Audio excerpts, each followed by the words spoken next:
இந்த புடவைலாம் இருக்குல்ல, புடவை வந்து பெண்களுக்கு எதிரானது, பெண் சுதந்திரத்திற்கு எதிரானது. புடவை அணியக்கூடாது.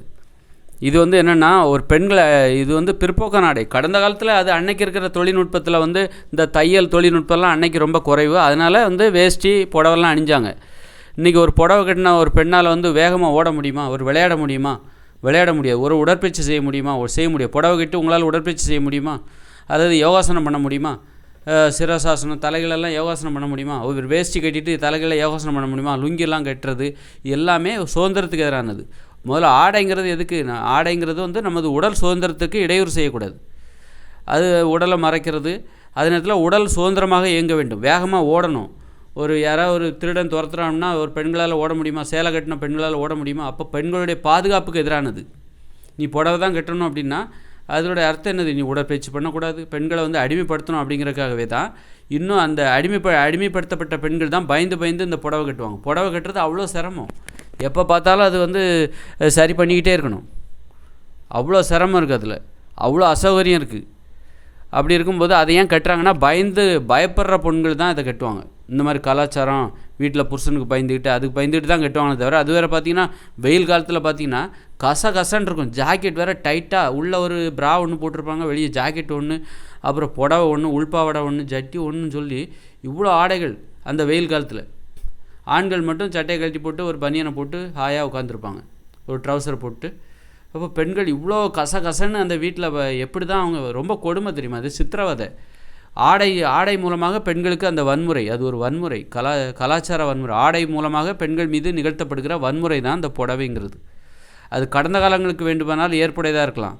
கடந்த காலங்களில் அது காட்டன் புடவை தான் உடுத்தினாங்க. இன்றைக்கி பார்த்தா பாலிஸ்டர் சேலை அப்படின்லாம் உடுத்தி அவங்க படாத துன்பத்தை பட்டுட்டு வராங்க. அதனால் அந்த ஆடையை மாற்றுங்க. யார் இந்த சேலை அணிகிற பெண்களை பார்த்தா அவங்க சுதந்திரமான பெண்கள் கிடையாது. அவங்க பயத்தில் இருக்காங்க. கலாச்சாரம் அந்த ஆடை மூலமாக அடிமைப்படுத்தப்பட்டிருக்கிறார்கள். அவங்களால ஒரு வேகமாக ஓட முடியாது. யாராவது ஏதாவது ஒரு பாதிப்பு வருது, ஒரு பஸ்ஸை பிடிக்கிறக்கோ அல்லது வந்து ஒரு வேகமாக ஒரு பாதுகாப்புன்னு வரும்போது வேகமாக ஓட முடியுமா அந்த பெண்களால்?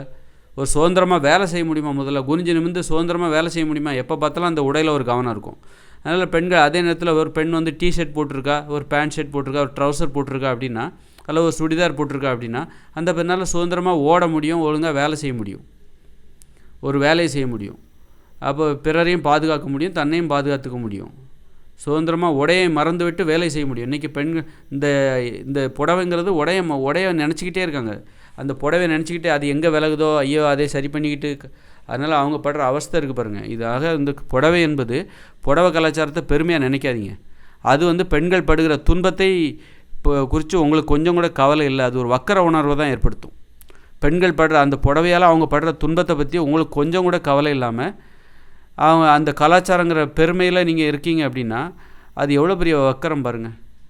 அவங்க துன்பத்தை பற்றி அப்போ வந்து கடந்த காலங்களில் உடன்கட்டை ஏற்றி கலாச்சார பெருமையாக பேசினாங்க. அப்போ இதுக்கு என்ன வித்தியாசம்? அதில் கொஞ்சம் அதிக துன்பம் இருக்குது, இதில் கொஞ்சம் குறைவான துன்பம் இருக்குது. பெண்களை துன்புறுத்தி இன்பம் காணுகிற ஒரு வக்கர புத்தி தான் இது. இந்த புடவை அணிவது, புடவை கலாச்சாரத்தை கொண்டாடுவது என்பது பெண்களை துன்புறுத்தி இன்பம் காணுகிற ஒரு வக்கர புத்தி. அது மாதிரி ஆண்களுக்கு வேட்டி, லுங்கி இதுக்கெல்லாம் தடை கூட பண்ணலாம். இதெல்லாம் வேண்டாங்க அப்படின்னு சொல்லி தடை பண்ணணும். அப்போ தான் வந்து சட்டம் போட்டு சில விஷயங்களுக்கு சட்டம் போட்டு நடைமுறைப்படுத்தினா தான் அது வந்து மக்கள் ஏற்றுக்கொள்வார்கள்.